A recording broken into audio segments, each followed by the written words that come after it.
Hi friends, welcome to Jaya's garden. ஒரு சின்ன விதை சேகரிப்பு பதிவு தான் போடலாம் அப்படின்னு ஐடியாவே இல்லாமல் விதையை பறிச்சிட்டேன்.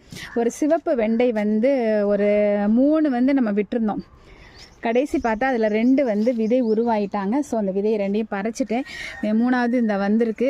அதுவும் காஞ்சதுக்கப்புறமா தான் அந்த செடியை பிடிங்கிட்டு வேறு செடி போடணும். இப்போ 2 விதை அதிலேருந்து பறிச்சிட்டேன். அதுக்கப்புறம் பார்த்தீங்க அப்படின்னாக்க வைலட் காந்தாரி மிளகாயில் ஒரு 4-5 விதை இருந்துச்சு. ஸோ அதையும் நான் எடுத்துக்கிட்டேன். இங்கே பாருங்கள் எத்தனை எடுத்திருக்கேன்னு சொல்லிட்டு பாருங்கள். ஒரு 7 மிளகாய், வயலட் மிளகாய் விதை எடுத்திருக்கேன். அதுக்கப்புறம் 2 வெண்டைக்காய், சிவப்பு வெண்டை எடுத்திருக்கேங்க.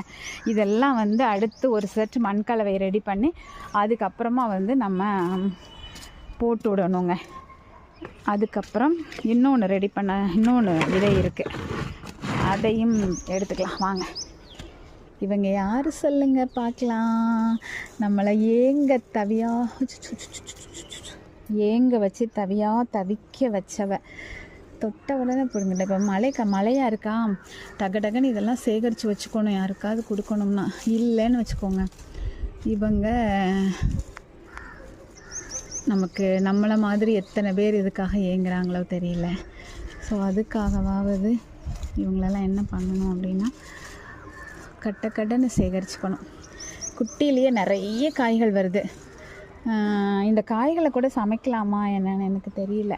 சளிக்காக சமைக்கலான்னா இதை கூட சமைச்சிடலாம் வத்தல் போட்டு. ஏன்னா அவ்வளோ இருக்குது, ஏகப்பட்ட காய்கள் இல்லை, பழங்கள். இந்த இத்தனோண்டு அதுக்குள்ளேயே. இதை யார் இன்னும் சொல்லவே இல்லை நீங்கள். முசுக்காய்.